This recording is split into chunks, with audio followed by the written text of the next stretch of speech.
Hello YouTubers! I'm going to try to do a second video because the first one was over 20 minutes long, and so here goes a second video. Hopefully this one goes through. My Sunday night's project is this 1/12 scale top sportsman alcohol dragster build in 1/12 scale. I did a video on this a few times, and this is one of my oldest builds. This goes back to 1986, a year after I graduated high school. So anyways, I have a Polaroid picture somewhere of me in the garage working on this chassis, but back then I really didn't have any parts for it because there was no aftermarket parts back then until the 1/12 scale Camaros come out. Then I had a ton of parts. So back then I go out and buy a 1/12 scale model every weekend and a 1/8 scale Camaros and whatnot, and that's what led up to my large scale drag builds. Getting letters sent out to the model companies asking if they're going to produce any large scale drag cars, funny cars, pro stocks, dragsters, you know, anything in large scale. 1/12, 1/8, you know, whatever, other than the 1/16 scale stuff. And those 60s key buckets and 32s that they've had out, but produced, you know, a muscle car, you know. Never got word back from any of the model companies because I'd always send letters out to them. I still remember my old address where I started this build in '86, 4144 Strong Street, Riverside, California. And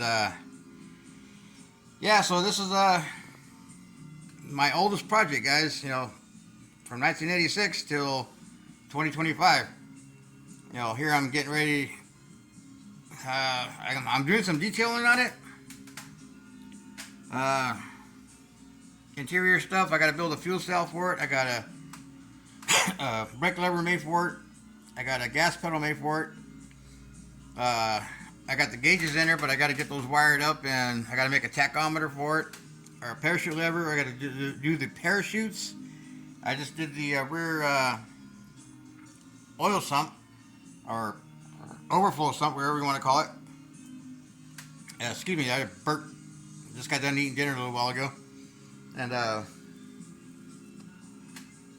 so I decided to do a little video. This is probably, that one's almost done. This one's getting detailing to be done.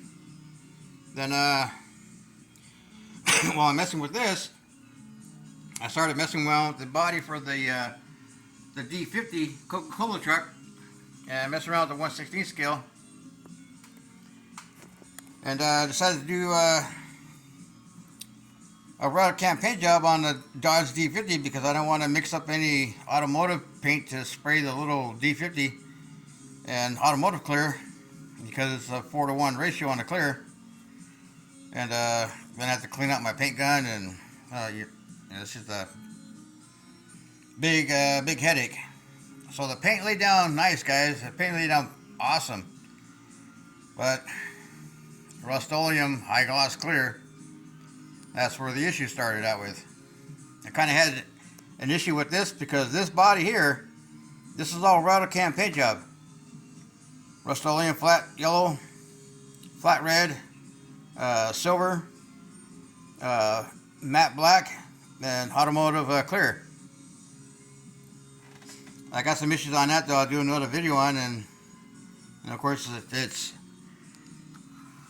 real dusty, so I'll do a wash on the body and show all the imperfections of the clear coat. That was all dust that came off that body. So anyways, Dodge D50 base color laid out super smooth, and as soon as I went to go clear it with the Rust-Oleum high gloss clear, that's what happened. Yep, it didn't wrinkle, but it started pitting, and it left a crazy texture finish on it. except for right there. You can start seeing it wanted to wrinkle, but it didn't wrinkle. It just pitted to clear. Looks like a real bad case of the measles or something. So what I think I'm gonna do is, instead of stripping it down and repainting it all, it's a 4x4. So I'm gonna make it look like in the modeling world, the guy shot it with that Raptor bedliner coating and used the toner to make the Raptor redliner red and do a satin clear on it, or a semi-gloss clear, and leave it at that, because the hood's the same way, the tailgate's the same way, and of course the bed and the cabin the same way. So it's a 4x4, and it's going to be one of those Raptor bedliner style finishes to it, where they don't care about, you know, what they call desert pinstripes from bushes and trees and whatnot. So that's how that's gonna be finished, and I'll have that done in a couple weeks and finally get some projects done, guys. So anyway, it's just a quick build of some of the detailing I'm doing, and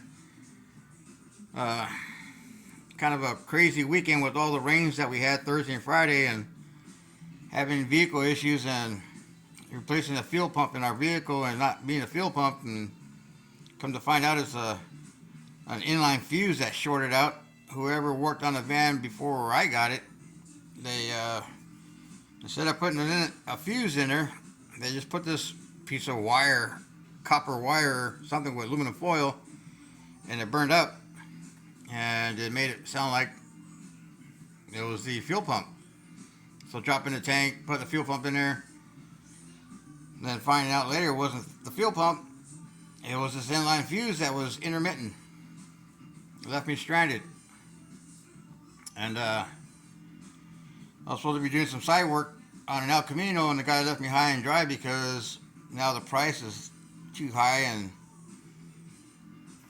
he expects to do a lot of dent removals and rust repair and making body panels for this El Camino.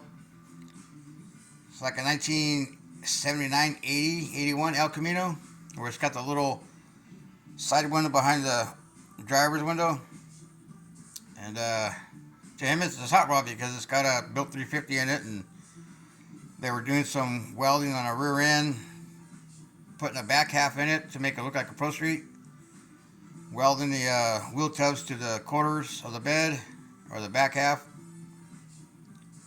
and making wheel tubs for it, and he didn't want to pay the price that I gave him. I'm like, if you go to a decent body shop that works on classic cars, show cars, they're going to charge you minimum $4,500 to $7,000 for body work, ready to spray. All you have to do is wipe it down, mask it, and shoot it. They don't want to pay the price for doing body work. They don't understand the cost of materials, other stuff, and labor. You know? So I don't know. The guy with the El Camino is I don't want to get into it. So anyways, and I'm having some issues with this Cash App card. Not know what the hell's going on, but there was some money on there, and nobody's used it. And somehow somebody from California, Nevada, somewhere around there, got access to the, I don't know, it's just freaking some big ass nightmare. The old lady's been trying to figure it out since Friday, because it's just one of those things, you know. Anyways, that's a little bit of my gripe, and let me know what you think on this Top Sportsman 1/12 scale blown alcohol dragster build that I'm doing. Hopefully I can have it done in a couple weeks and get some more side jobs for the weekend to make some money to put back in my pocket for what I lost for a freaking blown fuse. Anyways, that's the gripe for my Sunday evening. Y'all have a good Sunday evening. Have a good Monday work week, and see you on the next video. Y'all be good. Happy mauling. We'll see you soon. Like, share, subscribe. Doesn't cost anything.